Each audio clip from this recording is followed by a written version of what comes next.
झांवरियां सरगोदा झांवरियां से जफर अब्बास की रिपोर्ट के मुताबिक अल्हम्दुलिल्लाह पहले की तरह इस बार भी झांवरियां के वो माजूर बच्चे जो चलने फिरने से कासिर थे, इनमें व्हील चेयर्स तकसीम की गईं। इन ख्यालात का इजहार आगा कामरान ने किया। इससे पहले भी आगा कामरान के ताउन से झांवरियां के 10 बच्चों में व्हील चेयर्स तकसीम की जा चुकी हैं और रमजानुल मुबारक में मजीद 10 बच्चों में व्हील चेयर्स तकसीम करने का प्रोग्राम है।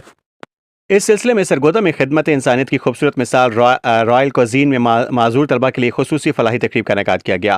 तकरीब के दौरान शहर और नवाई इलाकों से ताल्लुक़ रखने वाले मुस्तहिकीन और जिस्मानी माजूर तलबा में व्हील चेयर्स तकसीम की गई। वो बच्चे थे जो माली मुश्किलात के बायस अपनी बुनियादी ज़रूरियात पूरी करने से कासिर थे।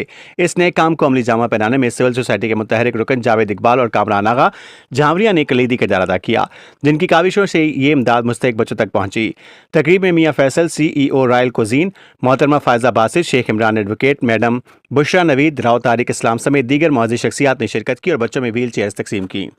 कलीम मलिक साहब UK और मिसेज नजमा माहिर तालीम के ताउन को भी खुसूसी तौर पर सराहा गया। शुरा का कहना था कि ऐसे फलाही इक़दामात माशरे में उम्मीद और आसानी पैदा करते हैं। तकरीब के अख्ताम पर बच्चों और उनके अहल खाना के एजाज़ में खुसूसी ज़ियाफ़त का एहतमाम किया गया, जबकि मुंतज़मीन ने खिदमत खल्क़ का ये सिलसिला जारी रखने के अज़्म का इयादा किया। रिपोर्ट जफ़र अब्बास से, रिपोर्टर शाहपुर झांवरिया।